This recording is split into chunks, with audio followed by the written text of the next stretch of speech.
Like couldn't wait. I was excited. It's a proud moment, but yeah, I was excited. I was like, dude, this is cool. I really love that you're doing this and getting a lot out of it. But yeah, there was that side of me that was constantly worried because he was in another state. I couldn't control what was going on. He got into a car accident. I had to operate it immediately. And I went to the doctors and they actually thought that I had cancer. You know what, Nick? I know what you're saying. I know you got to go through this, but we're getting you home today, period. And if that means I've got to charter a jet myself to get you home, I'm going to get you home. And we're going to get it handled over here. Do us a quick favor, guys. Hit the follow, subscribe button. Share this with someone who would benefit from it. And help us grow, as the more we grow, the better the episodes we'll get. Thanks, guys, for helping us. And let's get into the episode. And he's here. He is here. Cristiano has entered the building.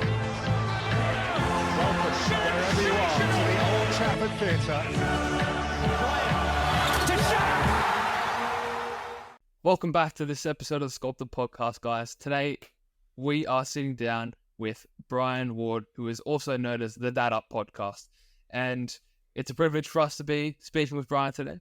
I think that it's going to be a very interesting episode. Probably an episode that we haven't really done before. It's to be honest, most of the time we're speaking with people in the soccer world, but this is an interesting one because we're speaking with someone who is a dad, who is his own podcast is based on being a dad, which is really cool. And yeah, Bryan, thank you so much for being here today, and we'd love to get a bit of an introduction to you, if that's okay. Yeah. Well, first of all, thank you very much for inviting me, having me on. I really appreciate it. I was looking forward to this, and I always encourage or appreciate helping's the wrong word, but being guests on other shows and just kind of helping the other podcaster really get to their audience with the guests. So thank you very much for having me, brother. I really appreciate it. A little bit about myself. I have had my podcast now. Next week will be 4 years. So it's been quite a ride. But I'm a dad, and I've been a very dedicated, devoted dad to my two boys. I got two boys that are now in their 20s. My older son's 24. My younger son is 22. And my identity, I should say, has been, since they've been in my world, has been a dad. That's been my identity. And I grew up in a loving home. My parents to this day are still together, over 50 years married, all that. It's great. I went into the Marine Corps, spent 4 years in the military, and then I got out and met my wife, and we started having kids, and the rest was history. The reason I say that being a dad was really my identity, because I did everything with my boys. I was around them. I participated in all the things that they did, whether it was school activities, parent-teacher conferences, open house, field trips, all that kind of stuff. I was always there because it was important to me. And I even coached every single one of the teams that they've played on from the ages of 4 all the way up through high school. I was one of their coaches. So that's how important it was to me to be an involved parent. And fast forward to when my boys got a bit older and were getting ready to go off to college and do their own thing. I kind of felt like my identity was over. Like I was losing my identity because my boys are going to go off and be independent young men. And then it hit me, Nick. It hit me like a ton of bricks. It made me feel like I got very depressed. I was very down about it because this had been my identity for 20 years. And so that is kind of the reason for the podcast. I had a couple people recommend that I start a podcast to help other parents that are facing struggles or maybe challenges, or just to share their experiences. And that was really the reason for the show, was just kind of a way to inspire other parents to be good, to be great for their kids. And, it's for dads. My tagline is for dads, about dads being dads. But the crazy thing is, Nick, I have 60% of my audience is men and 40% is women. So I have a lot of moms that listen to my show, just to kind of get perspective on parenting. And the show's taken me all over the place from, I've spoken on stages, I've spoken at conferences, I've been on radio, I've been on in publications, I was featured on CNN. I mean, all these different things have happened just because of starting this podcast that was really just a hobby, and it's ultimately turned into a business. So here we are 4 years later, and over 200 episodes in. I do one episode a week. Over 200 episodes in, I have a team of people now. I've got an editor now. I mean, I've got the whole. I never pictured it going this way. It was just kind of a hobby, and now it's just kind of manifested into this whole business, and I love it. It's something that I love to do. And not only that, it allows me to connect with other people from all over the world. I have dads that follow my show and dads that have been on my show from all over the world. So it's just a lot of fun. So that's a little bit about me. Yeah, awesome. It's amazing. I think that it's a very interesting one. The fact that for you, your identity was in your boys and raising them. And it's an interesting aspect when I think about it for myself, where a lot of people in my area with football, soccer, sports, they like to identify with their sport. And as soon as they get detached by force, or whether they choose to detach themselves from it, they struggle a lot. Now, this is something that I always knew was an issue. Therefore, I've never really attached myself to anything specifically. But with that, I've also then been able to, I feel, give my 100% devotion to it as well. So I've had a unique approach because I've been aware that this can be a very damaging thing, because as you mentioned, for you, it wasn't easy. And it's a very interesting concept that people aren't necessarily aware of, because instinctively, I think that we think that, to get the best result here, we have to associate with it so closely, just like you did with your boys, being there and everything and having that as your identity.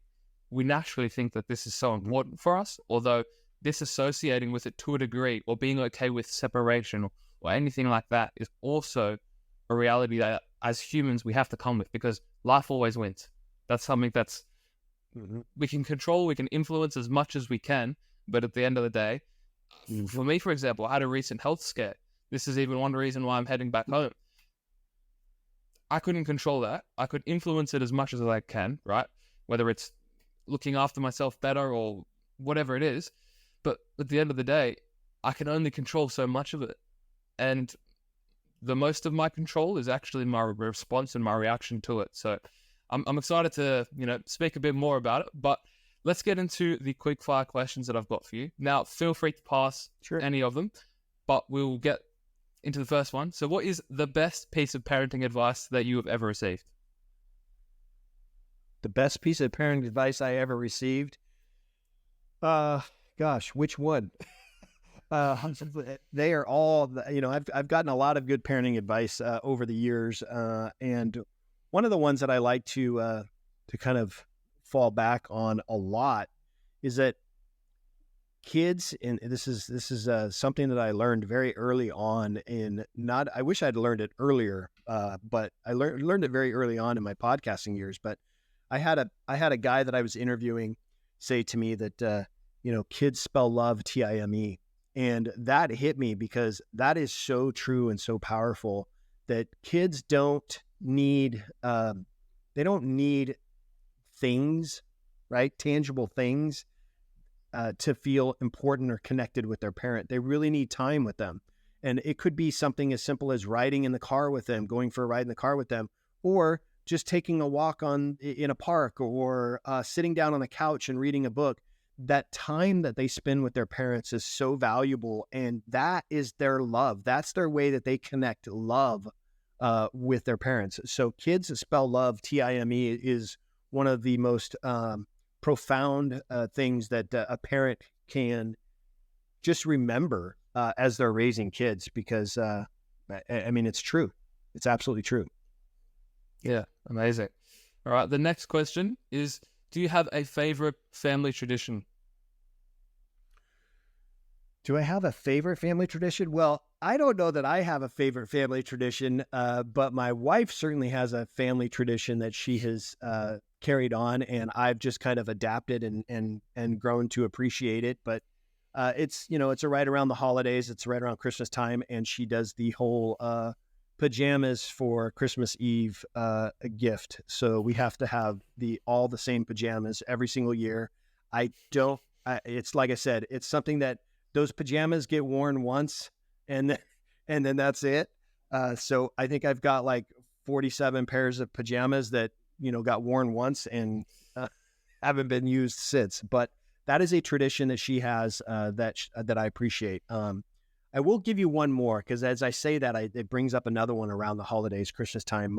My uncle, who is now passed, made a Christmas CD for us that has all these old Christmas songs that are really just amazing. And so as a family, even my boys who are 24 and 22, my wife and I and my boys, we decorate the Christmas tree and we play that CD every single year. That's just a family tradition that we enjoy, all four of us enjoy to do together. So those are two. Yeah, I actually have the exact same one with the Christmas tree decoration. My dad plays a Christmas playlist that his dad used to play when they were doing the Christmas tree, and now we always do it as well. So there's a shared one there. That's cool. The next question is, if you could have dinner with any historical figure, who would it be and why? Oh man, that's a good one. That is a really good one. Well, I think for me, just because of the way that I am as a person, the things that I've been around and what I choose to associate with. But for me, the person that I would like to have a meal with is none other than Jesus Christ. It's just one person that I would really I don't even know that I'd be able to talk, just sit there in awe and just have a meal with our Lord and Savior. It's just something that, that would be pretty powerful. Amazing. It would be. There's a lot of lessons, and you kind of would be all shocked, I guess. You wouldn't really know what to say. Yeah, because I'd be like, has there been anything in my life that I've messed up on? Is he gonna say anything about anything I've done in my life? It'd just be all those things. Those thoughts would be going through my head. But yeah, for sure. Awesome. All right. What is the most important lesson that you've learned from your children? Oh my gosh, which one? Again, we're talking about lessons not only that we've learned from how to be a parent, but lessons that our kids teach us lessons every single day. My boys are in their 20s and they still teach me lessons about parenting. But one of the things that I learned the most from them is patience. Patience is so crucial, especially when kids are younger. You have to have patience. And, as a coach I coached thousands of kids in my life when my kids were growing up, between them and all the teams that I've coached. I had to learn patience pretty quick. Because I'm dealing with a bunch of different personalities, thousands of different kids that I'm coaching over these years. So I've really had to learn patience. But my boys really taught me that, because there was a time I wasn't very patient. And there was a time that there was times in our household where things weren't as smooth as we would have liked them to be. And had I known that sooner, that kind of understanding of being more patient with my boys, had I known that sooner, I think things would have been a lot more smoother for them growing up as young kids growing up. So patience, that's what I've learned from my boys. Yeah, interesting. I think that I've even tried to do some self-reflection in myself and look at my dad and his patience for me, and realize that, wow, I'm so impatient, and his patience is teaching me that my impatience is bad, which has then made me realize that I've got to be more patient at times. So that's very true. I think especially with Exactly. dads, dads do have a good level of patience. All right. I'm going to go through a few of the questions and skip them, because I want to get into the next few questions. But the last one that I'll ask is, what is one piece of advice that you'd give to new parents? The one piece of advice I would give to new parents is the obvious one that probably every parent hears sometime in their life when they're raising kids, is don't blink. It's amazing to me that I can think back to when my boys came home from the hospital and how real that memory is, like it happened yesterday. And yet, for my older son, it was 24 years ago. Time goes by, and we have to understand that time is short, and the time that we have with our kids is precious and valuable. And we have to understand that because it goes by so fast, we have to be willing to embrace every single minute of every single day that we can with our kids.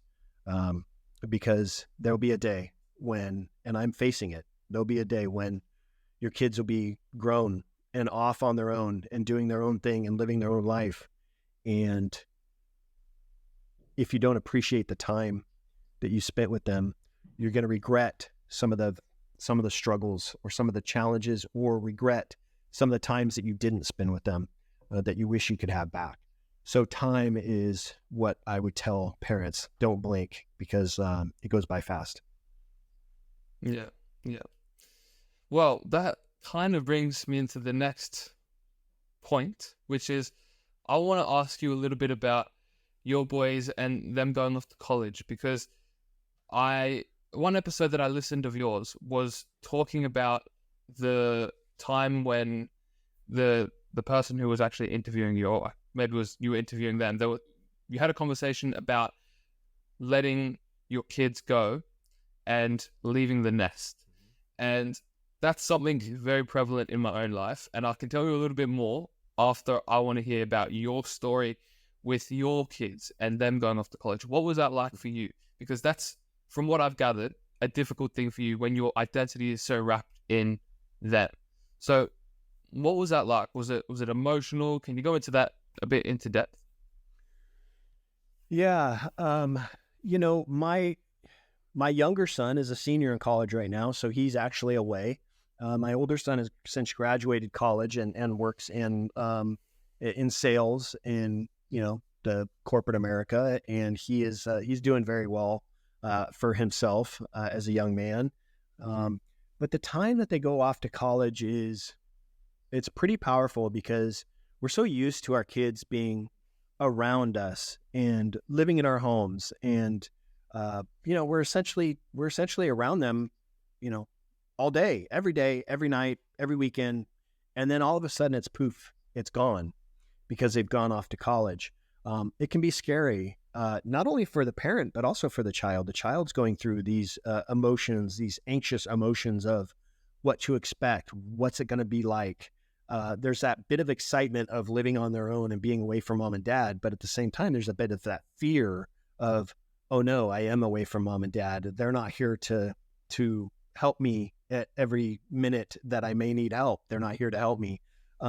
So it's scary. What makes it even more challenging is if you have a child that goes away to college, maybe in another state or long distance. My boys went into another state to go to college, and so it was a bit of a distance. Now it's like 5 hours driving time. I could drive to my son in 5 hours, but it's another state in the United States. It's another state. So it is scary in that I always want to know, is he okay?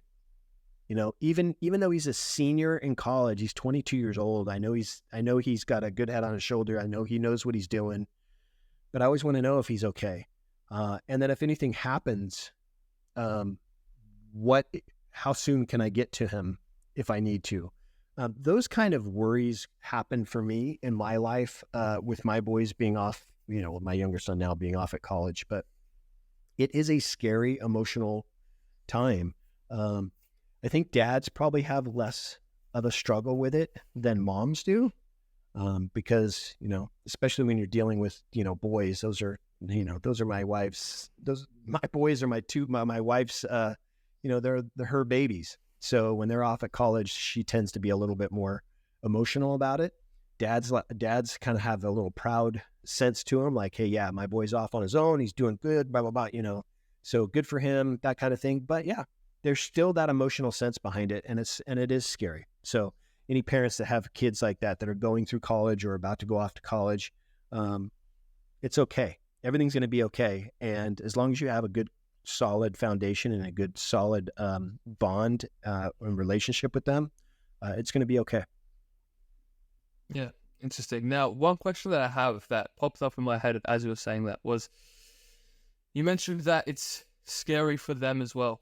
Now, how do you foster that into your kids from a young age so that they have that dependence? Because one thing that you'll hear from my story is my parents had this trust in me from a young age, very young age, to let me go and do what I wanted to. Mm-hmm. Now, I believe that I built that trust in them, but when I go and compare that to other kids my age, I don't think that their parents would have that same trust in them. So how do you actually instill that into your kids so that you can then trust them to do whatever they want to do, essentially? Well, I think it starts slow. Like you said, it's the building of the trust. And obviously, if they have a good, if the child lives in a good, loving home with a good, solid foundation of family and relationship with their parents, I think that kind of letting them go and explore or do things independently is okay, but it has to be in little bits, and you have to start off small. And that starts in their teenage years, right? When our kids are teenagers, they want to start to experience the independence and doing things on their own, and they're trying to discover who they are and who they want to become, and allowing them to do that is healthy to a certain extent. Like I said, there has to be boundaries around it. There has to be rules and guidelines in place, and it's not to control them. It's more to protect them. And so, yes, obviously, we teach our kids at a very young age, don't talk to strangers, all those kinds of things, right? But when our kids are starting to be independent and they're starting to do things on their own, there has to be some rules and some guidelines put in place, and they have to be willing to follow those guidelines. When I grew up and I wanted to go hang out with my friends and go do things with my friends, my mom and dad would say, yeah, that's fine, but you know the rules. When you leave one place and go to another, you make sure you give us a call and let us know so we know where you're at. Obviously, back then there weren't no cell phones, so it was very difficult to get a hold of people. So you had to call them and let them know. So I had to call my parents and let them know if I was leaving one house and going to another, if I was leaving a house and going to the park with some friends or something like that. And then the other rule was I had to be home when the street lights came on. So when the street lights started to come on outside, I knew I had to be home. So those were the rules. And if I didn't follow them, then there's going to be a limit on what I get to do the next time. And that has to apply today. It's all about just protecting our kids and letting them learn responsibility. So yes, being independent is important because it teaches our kids what it's going to be like when they're out on their own as adults. There's some other things in there that they'll have to learn as they grow, but allowing them to explore their independence is totally healthy and totally natural as long as they respect the boundaries and the rules that you've put in place. Interesting. All right. Now, this might throw a spanner into the works. I, myself, never had any rules placed on me. Now, this is where I would say back to you. Maybe you can reflect and think about this. So the reason why I think that my parents never put any rules on me is because all of those boundaries I actually put on myself. For example, I wouldn't go out to friends. I wouldn't actually go and spend time with friends unless I was doing the things that I was, for example, football training or getting better. I wasn't irresponsible. I never was in trouble. I would never be doing things that would be getting me in any dangerous situations. Therefore, my parents never needed to put any restrictions on me. I would never go out. I would never come back late. I was also probably not old enough for them to put restrictions on me because when I first left home, I was 15.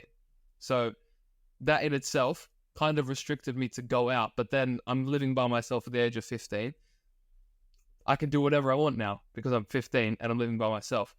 So what do you think? Now, I'm asking you to reflect on a situation you might not have much awareness on. But if you were my parents, and my parents are very loving. I have amazing parents. We always say we have the best parents in the world, but I think my parents are amazing because they let me do this at such a young age. But I think that there has to be a degree of trust they've put in me, but they see that it's because I've put those boundaries in place for myself. Do you kind of understand what I mean by that? Yeah. I think that for you in particular, I knew that your parents were very loving, because I could just sense that in the way you were explaining it, and the fact that you had a higher level of responsibility put on you that you personally put on yourself. And it was because you appreciated and loved your parents so much that you didn't want to disappoint them. So there's the difference between what I'm talking about and what you experienced.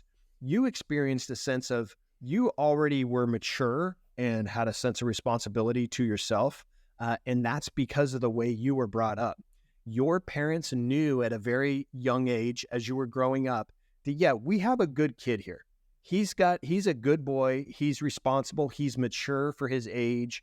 And so maybe they didn't feel the need to put those responsibilities because they already trusted you.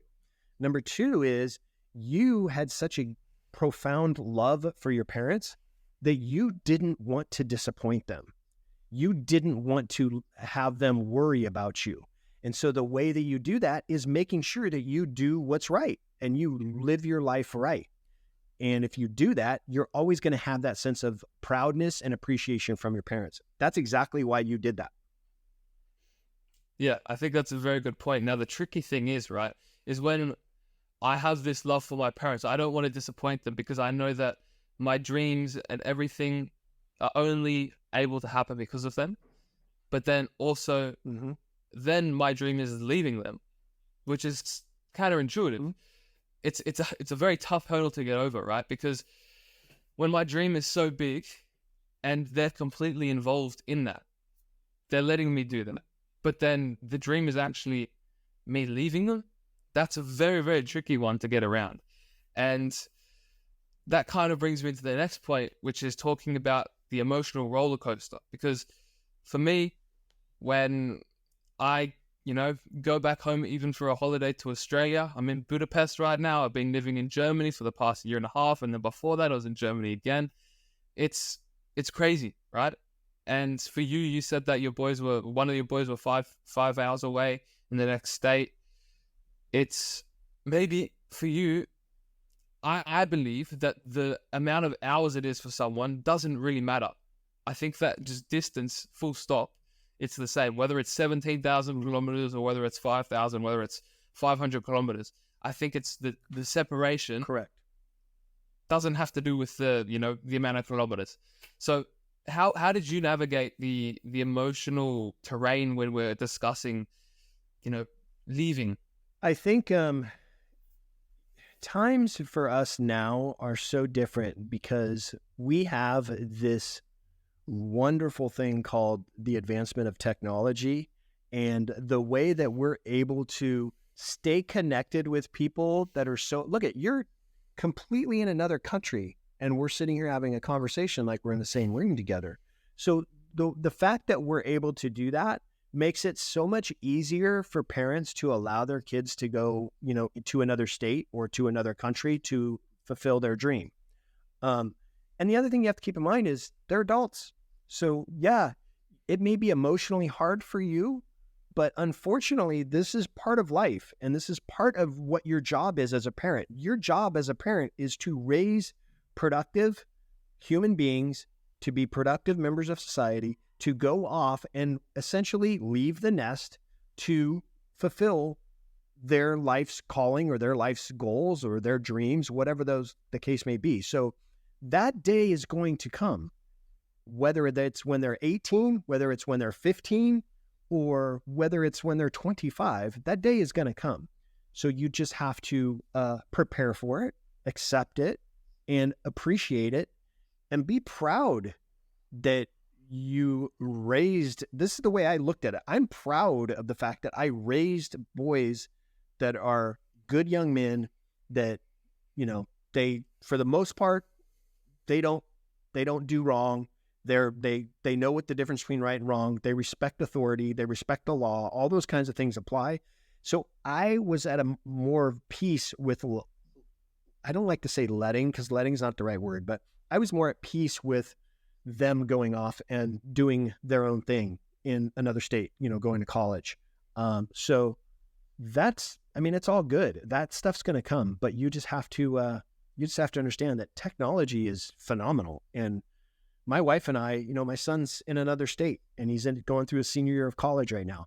And obviously we talk to him every single day through text. I'm constantly on the phone with him via text. We're talking about sports. We're talking about all kinds of different things. We do that all day long.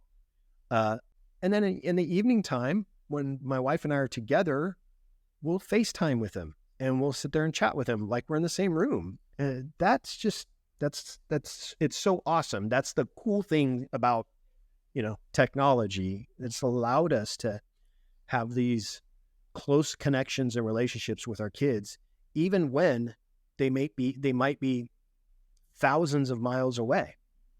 So for you and your parents, you may have been excited to be out on your own and experience life away from your parents. It doesn't mean you weren't sad about it.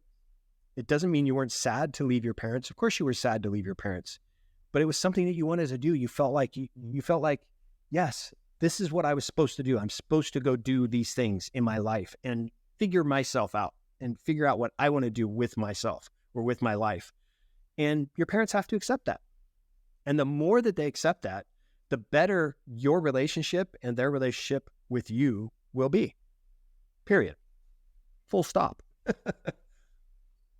Sorry, you just cut out on my end. Oh, I didn't hear what you said at the end. Sorry. Oh, I just said period, full stop. Okay. Yeah. It's I think technology for my parents has been a lifesaver.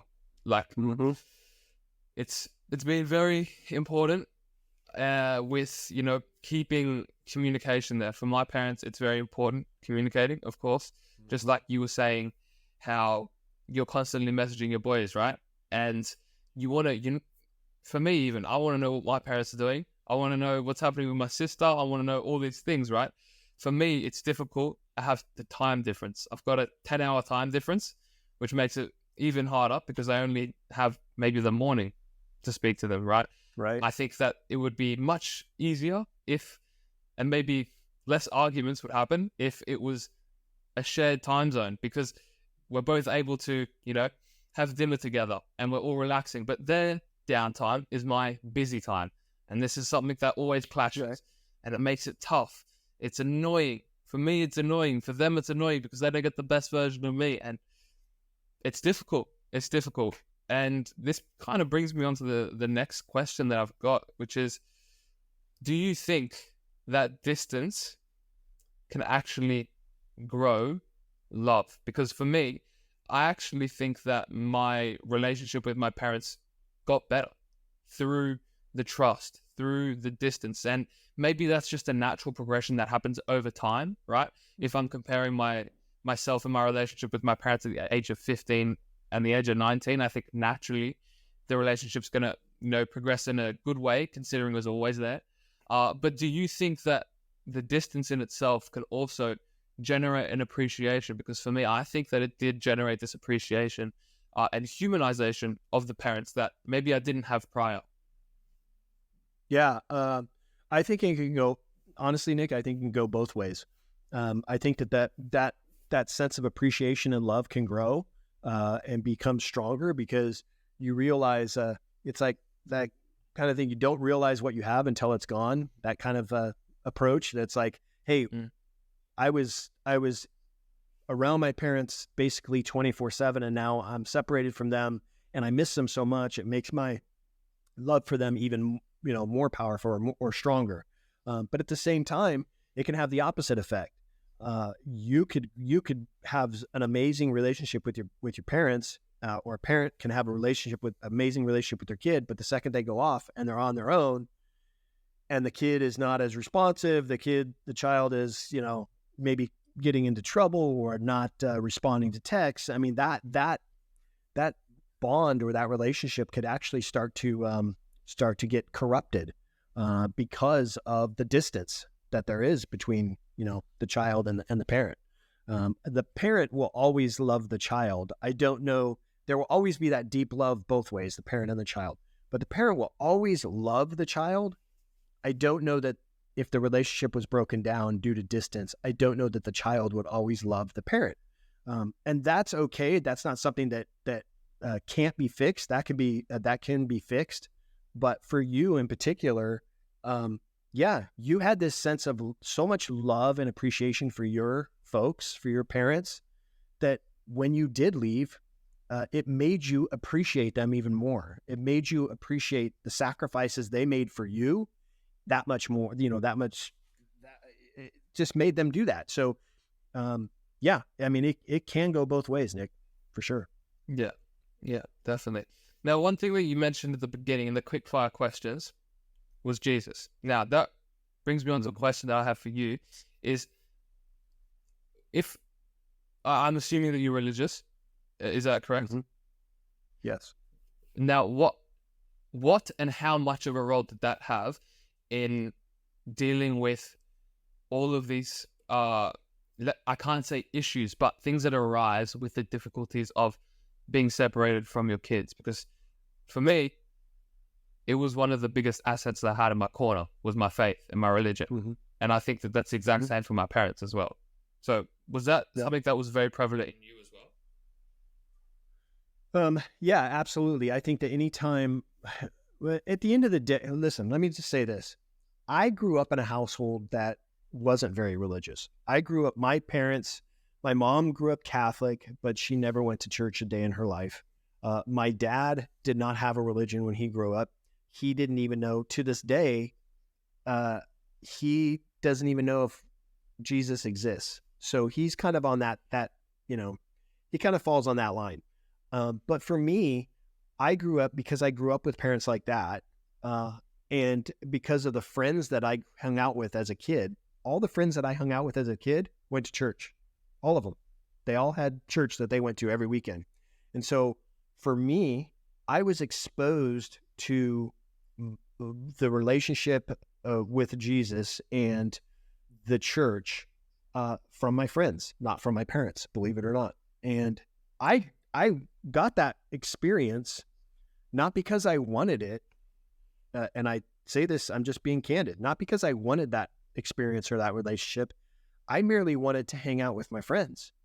And I knew that in order to be able to hang out with my friends on a Sunday, I had to go do what they were doing. And what they were doing was going to church with their parents. So I had to do those things if I wanted to hang out with my friends. So that's how I got my exposure. Now, fast forward to when I was in the military, there were times where I was going to church on my own. And I think it's because of the relationship that I built with my relationship with my faith that I built over the years of, what I went through as a child.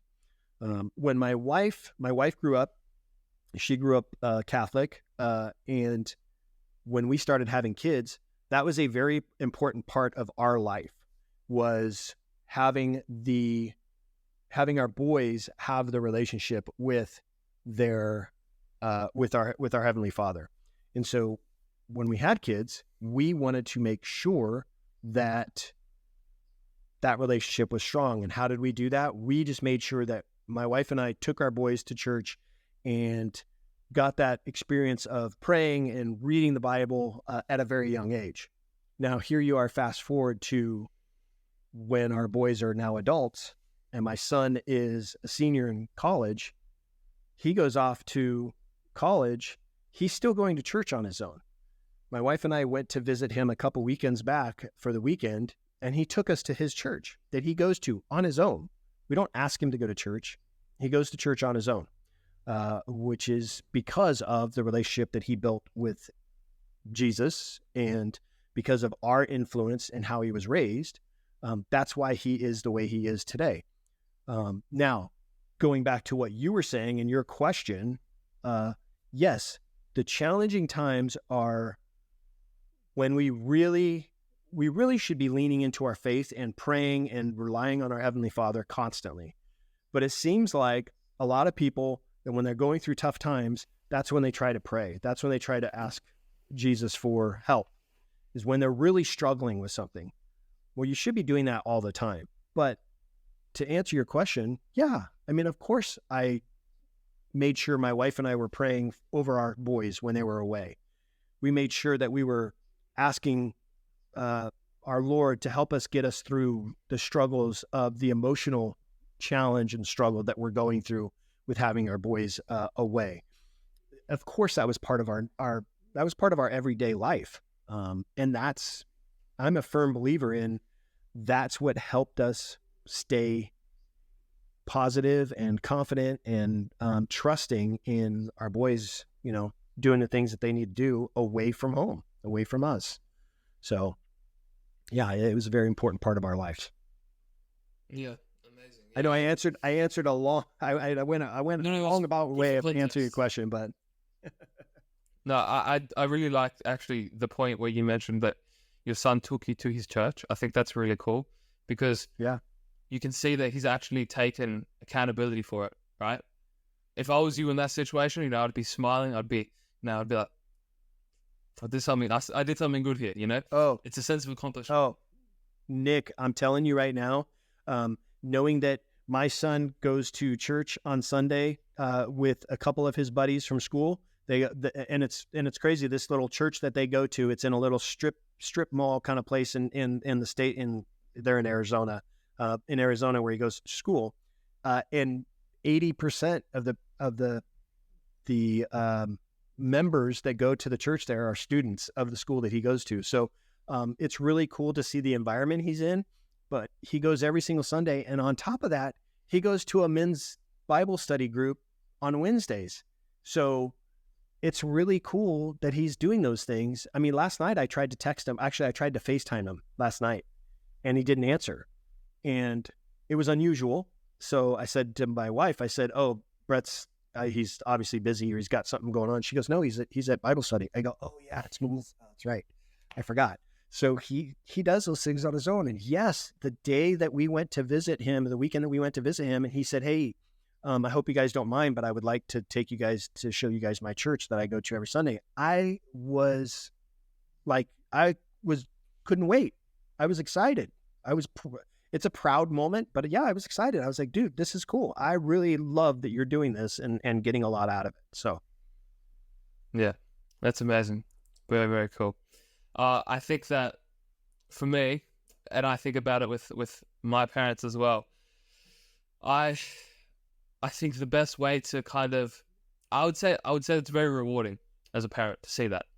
I always try and speak with my parents about, my faith and things like that, so that I kind of give them a sense of accomplishment. I think it also just builds that trust that we're talking about, because I feel like that when you see your son building that relationship with God, you then also start to think about the accountability that he's taken in all areas of his life. If he's taking this seriously, this is a massive part of his life. Obviously, he's going to take other things seriously. So that's even building trust in itself. And now this is where, for most of my listeners, they're young football players like myself. They might want to be playing football overseas in Europe, just like myself. Mm-hmm. And I think that just for the listeners right now, a tip to foster the relationship and trust with your parents is to just take responsibility, because just like Bryan said with his son there, he took responsibility for his situation, which gave a large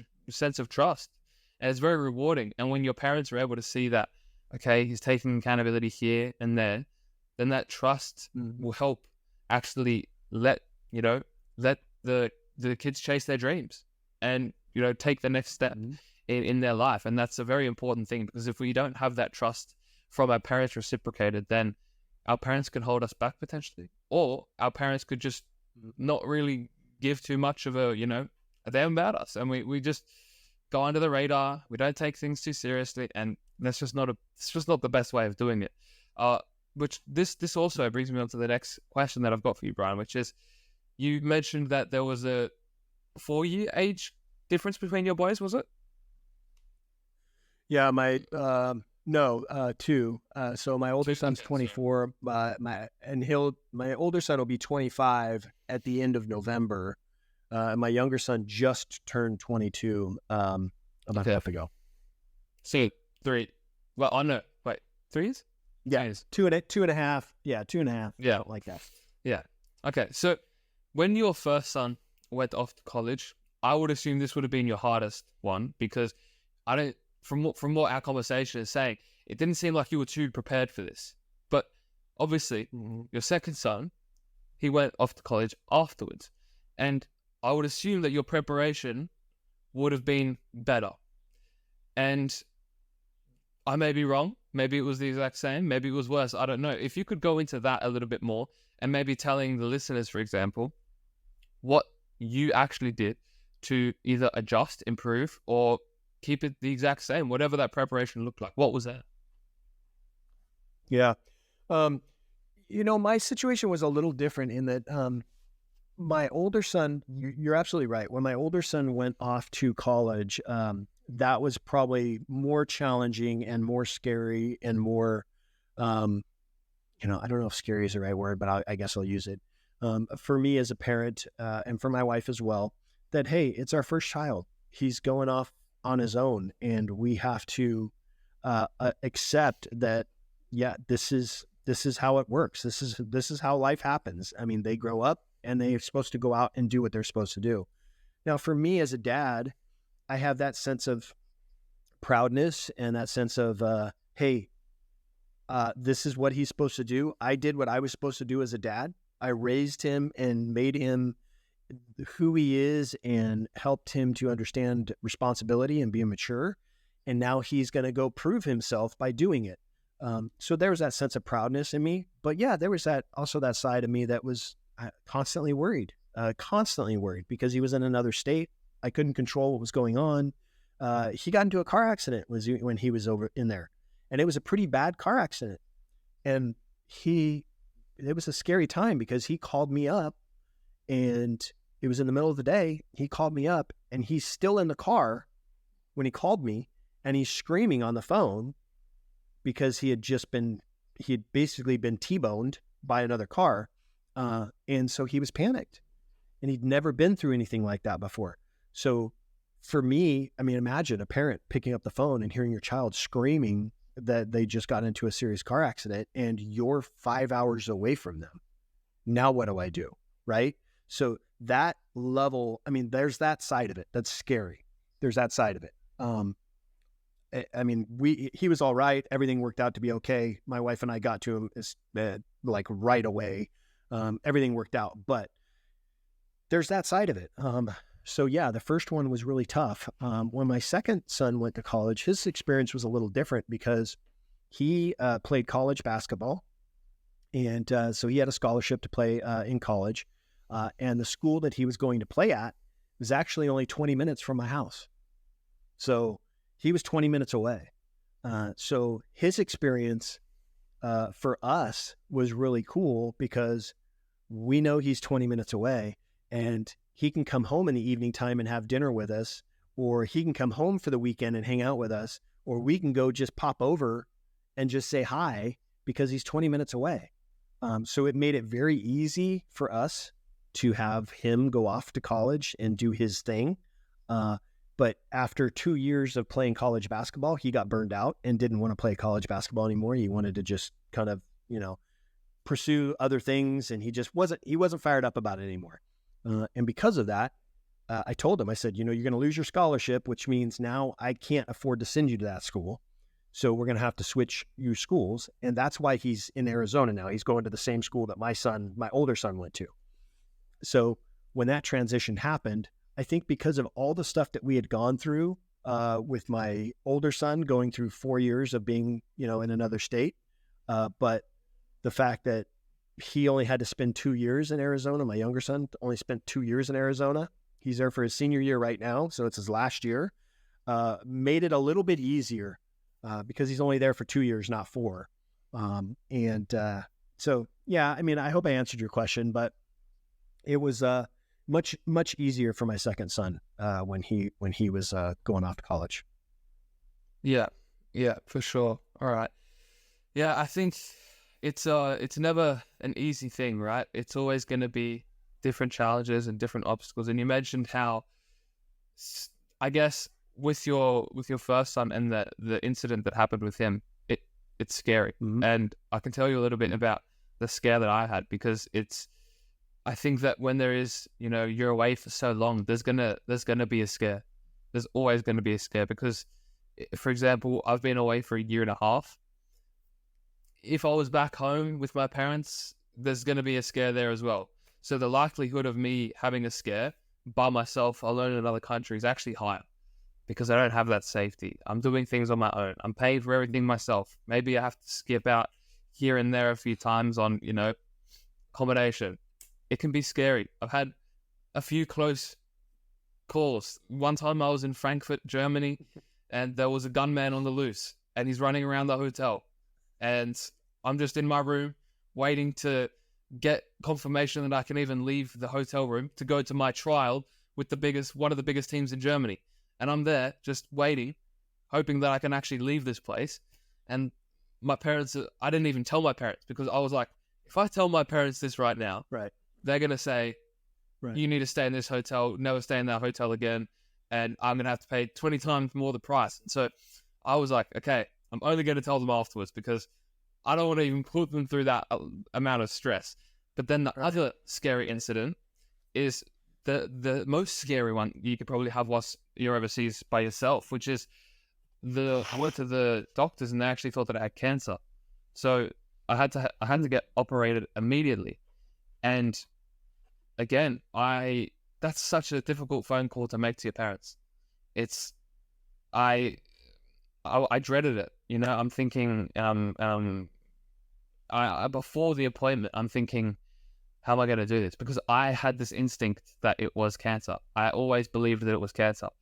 And me going into it, I had already convinced myself. And I was thinking, how do I say this to my parents? What's it going to be like? There's so many difficulties just even thinking about this being an option. And I spoke with my parents and I just was 100% honest with them, and I was trying to be as transparent as possible. And I said, I don't think it's good. I'm scared. And I don't want you guys to be all positive about it. I don't want you to think about the best case scenario. I was actually saying, I think most people also do lean towards thinking positive about it. I think that most people would go, okay, no, it's not cancer, don't worry. But I actually didn't think that was the best way of doing it. I actually said to my parents, don't try and convince me that it's not cancer, because I would rather me believe that it is, and me be okay with the result when it comes, so that it's not a shock, and we just go with that plan that I chose. So I spoke with them. We created a plan for each variable, and whatever variable it was, we acted upon. And there was a sense of peace, because when I woke up from the surgery and I didn't know where I was, I asked the doctors. I was just lying in my bed, and I'm in Germany, right? I'm speaking a foreign language. I didn't even know what I was going into.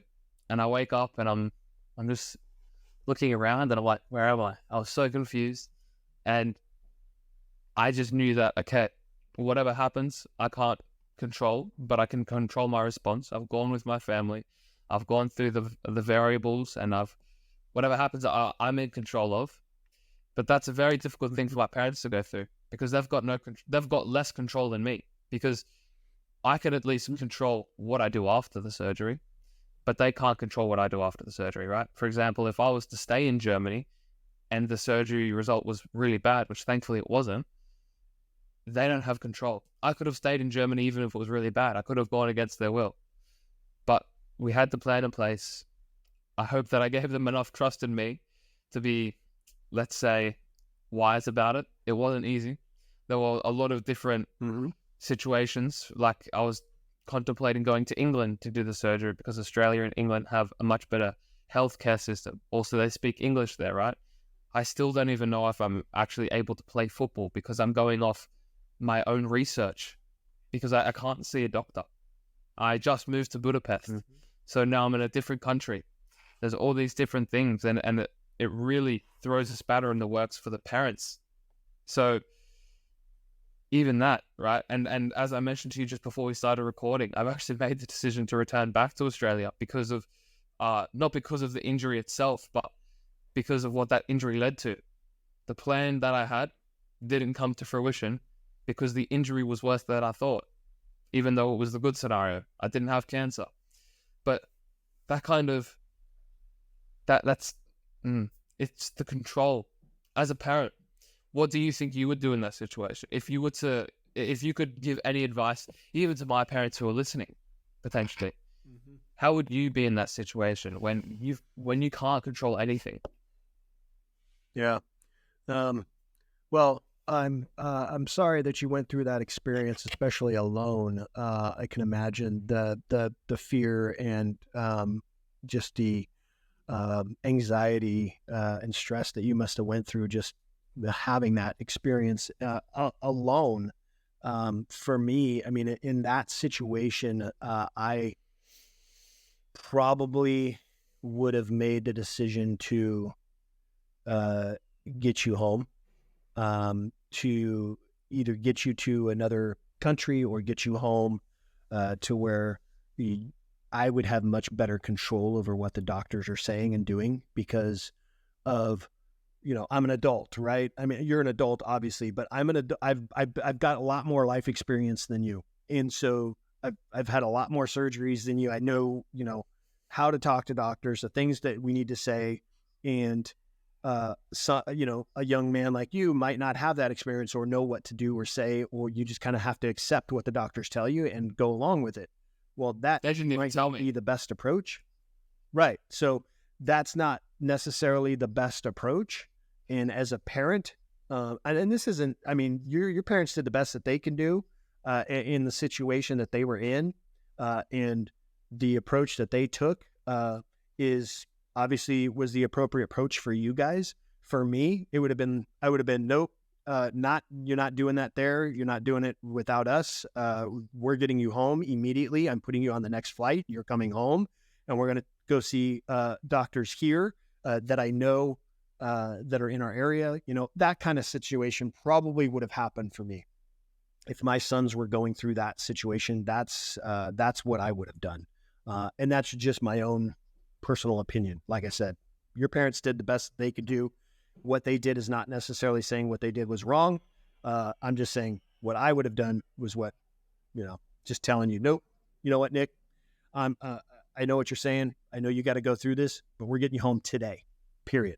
And if that means I've got to charter a jet myself to get you home, I'm going to get you home. And we're going to get it handled over here. So, yeah, it's funny that you say that because that's exactly what my parents wanted. And there you go. And you refused? With full transparency, I did. And I think that they were okay with me doing that because I had plans, right? And okay, I believe that I meticulously planned the variables, all these different situations. They all come into fruition. I roll with it, but I'm rolling with meticulously planned variables. So whatever the variable is, I'm going to make the best out of it. And I think that my parents were okay with this in the end. I worked it out with them because if it was to be the worst situation, then so the original surgery was just to find out. And then it was I won't go into too much detail, but it's a very scary one. And looking back on it, maybe it was wiser to go home. But to be fair, I did everything I could to make it work because bearing in mind, this was my dream to play football over in Europe. So for me to actually give up that opportunity, it took a lot and I didn't want to do it.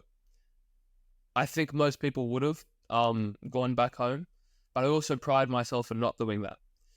So it's an interesting spin, but it's interesting also that I now have decided to go back home because of that decision. So I'm glad that I did it over here because now I know that I could have gone back home. But for me, I never like being 50-50 about it. I always want to know that I've either done it the right way or I've done it the wrong way. And I can't say that it was the wrong way because I didn't know what would happen afterwards. But I don't have that regret and I don't have that feeling that I've left a stone unturned because I always want to leave every stone unturned. That's why me making this decision to go back home is so big because I don't want to be on that plane going back to Australia when I've got 22 hours flying in the air and I'm thinking, I've just gone against the past 5 years of my planning because of some rash decision. I can't be doing that.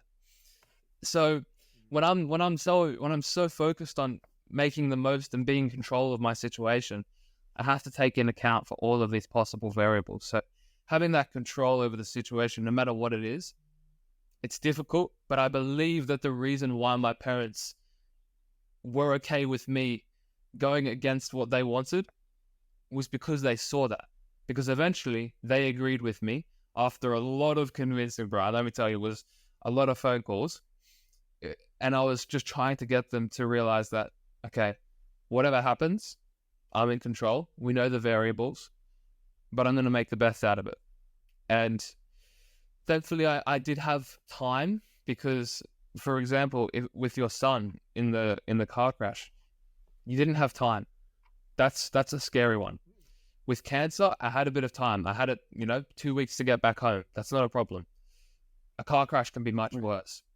You've got to be there in the 5 hours that it takes you to get there. So it's a tricky one. It's a very tricky one. And I think for parents, it's scary, but being okay with whatever the situation is, trust, and then also that trust comes from planning. I think it comes from, for example, with your son, going to church, and you see that's garnering a sense of trust. My parents have that same trust in me because they see all the planning that I do. They see all the responsibility that I take, right? My parents don't pay for the trips that I do. They don't pay for my accommodation. I pay for everything myself. They see this trust that I've fostered, and then they can also start to trust me to make decisions for myself. And they know that I'll make the best decision out of it. No matter what, even if it's the wrong decision, I'll make the best out of that decision. So it's a crazy landscape to navigate on. Yeah, I think thinking back to what you were saying there about them wanting to, or probably insisting that you come home to take care of this. That's a normal parent reaction, and the fact that you were pushing back against their request, I'm going to guess that the reason that you were doing that is because, number one, you've been on your own for a while now, and you're tackling things and being responsible and living your own life and doing your own things and being mature about things, that you thought that, yeah, you could handle this part of it. And number two, you wanted to prove to your parents that, hey, I'm an adult and I live on my own now, and I'll prove to you that I can handle this. Trust me. I love you. Trust that everything's going to be okay. Allow me to go through this on my own, and trust that it'll be okay. I think it was kind of that sense of pride in you. You wanted to show, you want to kind of like, hey, I want to prove to you that I can handle it. I can do it. Let me do this. And it, like you said, it took a lot of phone calls to convince them. But I think I put my kids in your position where if my kid had made those same concessions to me and said, listen, let me do this on my own. I want to handle this on my own. I would have been like, it would have been very hard to convince me. It would have been very hard. But knowing that you're an adult, I probably would have said or insisted, okay, if you're going to do this on your own, I'm going to allow that to happen because you're an adult. But Nick, I'm coming over there, and I'm going to be there with you. And we're going to go through this together there. So yes, we won't bring you home, but we are coming there because you need support and you're on your own. So it's not so much of us trying, parents trying to be in control of the situation. It's more about, hey, you're going through a scary time right now. And the one thing that you need in your life is a support system around you to help you get through it. And that support system are two very important people in your lives, your mom and your dad. And they are everything to you. And if they're not there, it can be very scaring. It can be very lonely. It can be it can cause a lot of stress and anxiety just because they're not there. Mom and dad are not here. I'm having to do this on my own. So yes, for me as a parent, I'd have been like, okay, dude, that's fine, but I'm coming there because you need a support system around you and you need us to help, even if it's just merely to hold your hand, or to, cry to somebody, or be scared to somebody that you trust, to show fear to somebody that you trust. That would have been my approach as a parent. Yeah. I can't imagine the stuff that your parents are going through to have to experience that. I feel for them because it's tough. You want to be that parent that says, hey, Nick's living his dream. He's trying to live his life. He's trying to live his dream. He's trying to fulfill his life's dream. We have to allow him to do this. Whether he falls on his face or is very successful and becomes very successful at what he wants to do, we have to allow him to do it, because that's what's going to help him grow and mature and become stronger as a person and as a human being, as an adult. So kudos for your parents for having that willpower to just allow you, I don't want to say allow because you're an adult, but to kind of, have you go through that on your own. I could imagine it was tough for them, especially probably your mom, especially hard for her. So, yeah, no, I do 100% agree with you. And back to one of my original points is I have the best parents. I think that the trust that they have in me, which maybe I'm even doing myself a bit of discredit, I believe that I also earned that trust. But the appreciation that I have for my parents is founded in these roots, right? For example, this situation, I believe, is a perfect example for it. And you mentioned one thing that I found interesting, which was saying that I wanted to prove to them that I could. What I would actually say that my approach was I actually saw more of a challenge for me to prove to myself that I could do it, because I've actually done all of these different things with taking control of football. Now, health, that's completely out of my depth. I've never had any bad health issues. I think it was my first surgery since I was 6 years old when I knocked this tooth out. I got a weird tooth here, and that's the first surgery. I don't even remember it. But this was the first massive thing that I had no experience with. And if I'm honest, I prided myself in dealing with all of these horrible situations that I put myself in. For example, I didn't need to leave home when I was 15, but I pride myself in taking that leap. I pride myself in taking these hard decisions, but I had never been confronted with a decision that was forced upon me. And if I'm being fully transparent, I actually wanted to take this opportunity to see if I could do it by myself. And I believe I did. And it's not easy. It's very difficult. I don't think many would have done it because again, I'm in a foreign country. I had to get myself to and from the surgery. So just on public transport, I had to then get food. So it was a very intrusive surgery in a very intrusive location, if you're picking up what I'm putting down. And it's not easy to get food. I had to do all of these things, be responsible for myself. Thankfully, I had a friend who was helping me out because I was still in this very small town where I played football. So I did have a teammate from the team who I used to play for helping me out. He was able to take me from the surgery. But everything else, I took it as a challenge to prove to myself that whatever situation happens, I can deal with it and I can make the best out of it. And I think that even that, maybe this is where my parents can relax a little bit. Of course, as you mentioned, my mum would be going through it, and I think she definitely was. But these types of situations can help. And going into the next situation where something like this happens again, well, we know I can do it. We know that maybe if I can't do it, then we know the next variable, right? So there's all these different variables. Right. And at the end of the day, I think the most important thing is learning, right? I learn from it.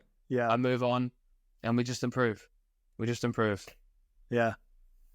Absolutely. I think, it's funny when you talk about that. It just brings me back to when I was, I spent 4 years in the military. And so I was away from home for those 4 years. And I had an experience when I was in the military where I had a hernia and went to the military, the medical facility on base. And the doctor told, you have a hernia, you're going to have surgery. And when I broke that news to my parents that I have to have surgery, my mom immediately wanted to come down to where I was at and help me through it. She wanted me to come home, and I told her I couldn't. I'm in the military. I can't just leave. So I don't get that privilege to just leave and go. I'm stuck here on base. And she insisted on coming down, and I told her that's not possible either. They're not going to let you on base. They're not going to let you do these things. You just have to let me do this on my own. And so I had to go through, obviously it's not cancer. It's just a hernia. It's an easy operation to fix it. But I had to go through it on my own. I had no support system around me. Fortunately, I had a good friend that was that worked in the same shop that I was in on base, and he was married, and he had a house, and his wife was kind enough to allow me to stay with them while I was recovering. But he came to the hospital with me, and I went through surgery. He waited, and then when I was done with surgery and I could go home, he brought me back to his house and allowed me to sleep in the bed where they literally slept in other beds or on the couch or something. He put me in his bed to recover for a few days. And, so I had that help, but I was alone, and it was a scary time. I was alone. I didn't have my parents around me. And at the time, that was back when there was no cell phones. So, none of that stuff took place where I could communicate with them as much. So I can imagine it was scary for you and for your parents. Yeah, 100%. Yeah, life's a crazy thing. And as I said before, I think when I was talking about life just gets in the way. We can do as much as we want. We can control as much as we can, but life wins, So the best thing that we can do is make the most out of the situation. And yeah, I think that it's all we can do. But the last thing that I've got for the episode, being aware of the time as well, is what are 3 ways that you sculpt yourself on a daily basis, which is anything in terms of how you try to get better as a human being, as a dad, whatever it is, 3 ways that you sculpt yourself on a daily basis. Yeah, I can give you 3, but I there's a ton that I do on a daily basis. My goal in life is to make sure that I'm at least 1% better than I was the day before. If I'm 1% better than I was the day before, imagine that compounded over a year, how much better I'll be a year from now than I was right now, right? So I'm always trying to find ways to improve myself and work on myself. And that's a daily routine. That's a daily activity. I work out every single day. Today's 299 days this year. 299 days this year that I've worked out every single day. So I exercise every single morning, and whether it's go for a run, yoga, stretching, weights, whatever the case may be, I do that every single day. The second thing that I do is I journal. And the journaling that I do, I actually do it first thing in the morning when I wake up. And the reason that I do that is it allows my mind to really release any stress or anxiety that I'm thinking about. Because typically, when people wake up, what do they think about when they first wake up? It's not, what am I having for breakfast? It's not, what am I going to do tomorrow? It's, what do I need to take care of today? What is it that I need to handle today? That is 99% of the time what people think about when they first wake up. And what that does is that causes a lot of stress.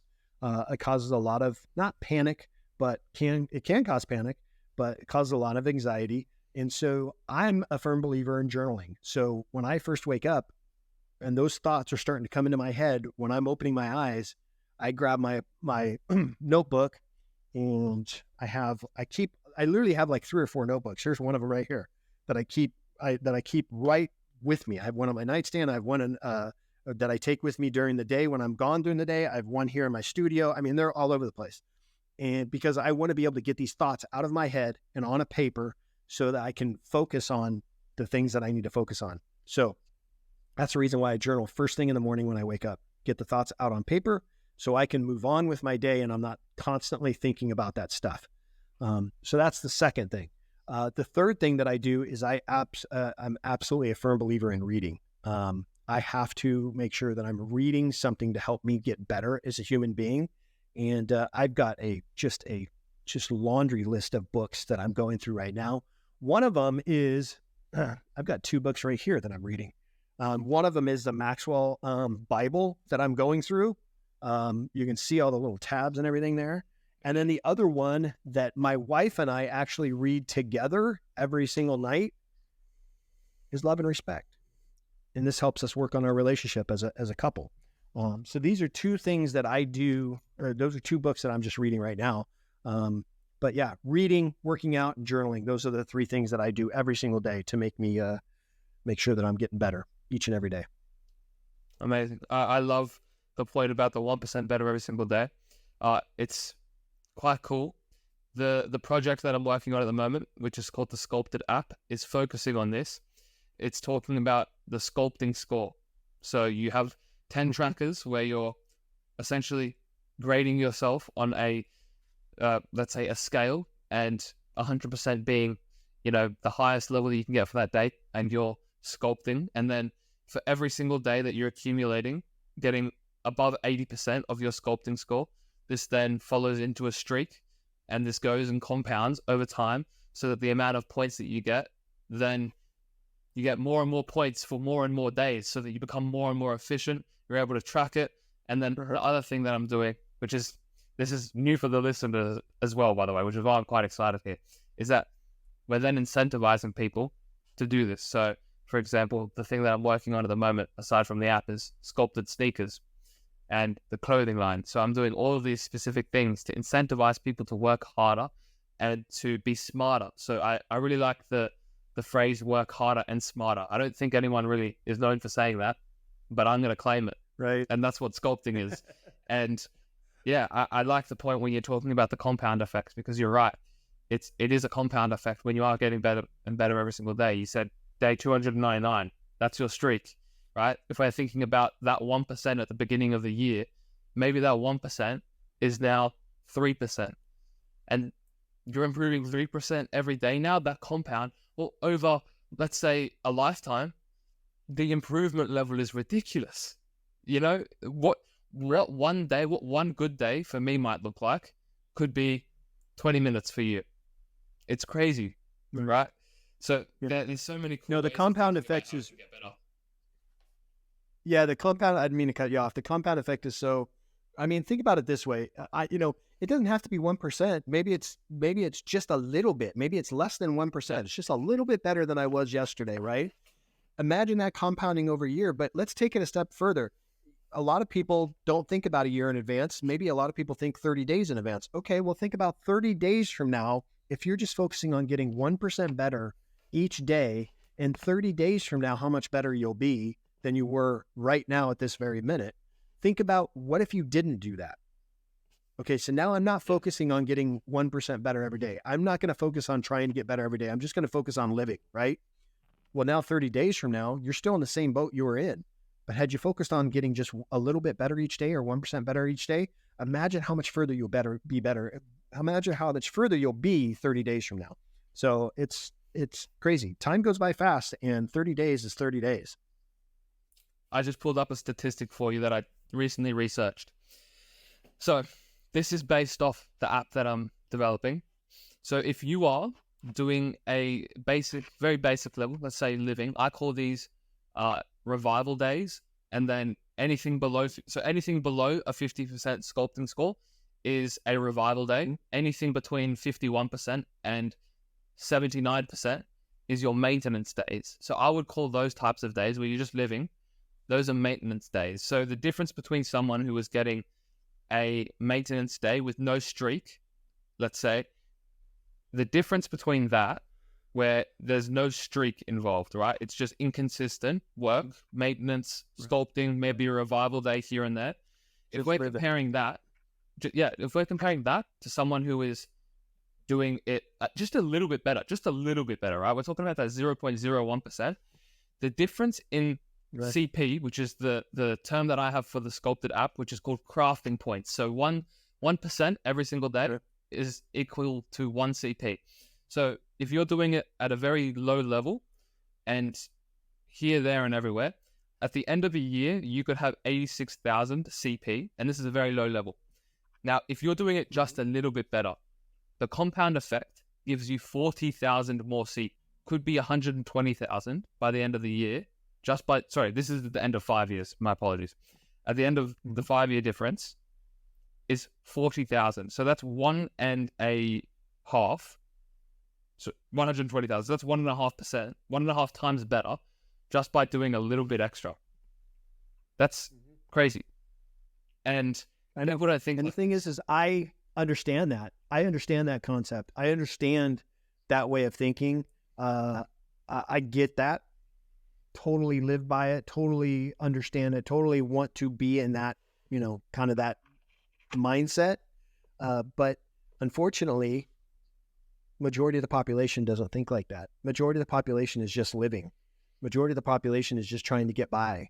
And it's crazy to think that, you are trying to get by, but you're always going to be trying to get by if you're not focused on trying to get better. And that's going to be your life. And to me, that's a miserable way to live. It really is a miserable way to live. I don't understand how people can accept that, because we talked about it, throughout this episode. My Lord and Savior didn't put me on this earth to just try to get by. He created me to do something great. He created me to do something special. He created me in my own uniqueness to help change the world, help make the world a better place. And I'm a firm believer in He created all of us for that same purpose. He created all of us in our own uniqueness. Nick, you have something special in you that the Lord has created in you for you to uncover. It's your responsibility to uncover it. It's not His, it's yours. But you have to take that responsibility to heart. You have to take it seriously. And if you're just trying to get by, you're never going to figure it out. And life's just going to be average. Why would you want to live an average and ordinary life? I want to live an extraordinary life. And I want my boys, my sons, to live an extraordinary life. So I have to instill in them these concepts of trying to just get a little bit better each and every day. So. Yeah, for sure. And to be clear to the listeners, when Bryan says that I have something special, he's not talking about me, just Nick. He's saying everyone. Everyone has something special in them, and it's their duty to find out what that is. Now, I believe Jeff Volpus as well, and we had a conversation. I know Jeff very well. Yeah, and we actually spoke about this. He's a great guy. We spoke about this in our episode that we did, and we spoke about how you're doing a disservice to God if you're not giving your best every single day, because that's not what He wanted for us. We actually have to take accountability for it. And me not giving 100% every single day, or giving more than 100%, then I'm not just cheating myself, I'm cheating Him. And that's one reason why I believe that sculpting, the word that I have for sculpting, is important. And I talk about how religion is such a key component of that. And I guess it's an exciting concept. This is where I want to help people with it, because I think that, as you mentioned, most people are just living their life, not thinking about it, just living. And I can't say it's a problem, but I think that it could be done better. And that's what sculpting is. That's what sculpted is. I want it to be a movement. I want people to resonate like you do, And that's kind of my mission, I think. Mm-hmm. That's awesome. Well, you got to keep pursuing that mission, man. That's what you got to do. Yeah. Keep doing it. 100%. Well, Bryan, thank you so much for your time today. I really appreciate it. As I said, I was really keen to have this chat, because most of my chats aren't to this level of resonating with, someone. We're talking about typically football or how you can improve your nutrition or things like this, which is great, but I don't have these types of conversations. So I really appreciate your time, and I hope that the listeners also got some valuable stuff out of it. And thank you so much. Well, Nick, thank you very much for having me on. And you know what? It doesn't matter what your topics are each and every week. You're talking about football, talking about, eating healthy and taking care of your body so you can perform at a very high level, elite, athletic performance. Just because that's the majority of your episodes doesn't mean that what we talked about today isn't important. I mean, we talked about a lot of things when it comes to parenting, but at the same time, this really revolves around how I am as a human being and how I can manage to be better, not only for myself, but for my kids and my family. That's part of life. It doesn't matter if you're an athlete, it doesn't matter if you're a podcaster, it doesn't matter if you're a teacher, a doctor, whatever the case may be. You need to make sure that you're focusing on you and how you're making your life better, because it ultimately impacts all of us. It ultimately impacts your family, and you change people's lives, especially when you're focusing on your family. You change people's lives. So keep doing what you're doing, Nick. I'm really proud of you, and really excited to watch your journey continue. And I wish you all the best. And if there's anything I can ever do to support you in any way, please make sure you reach out to me so I can do that for you. All right. Thank you so much, Bryan. It has been an honor again, and I hope that everyone listening got as much out of it as I did. So thank you so much again, Bryan. I really appreciate it.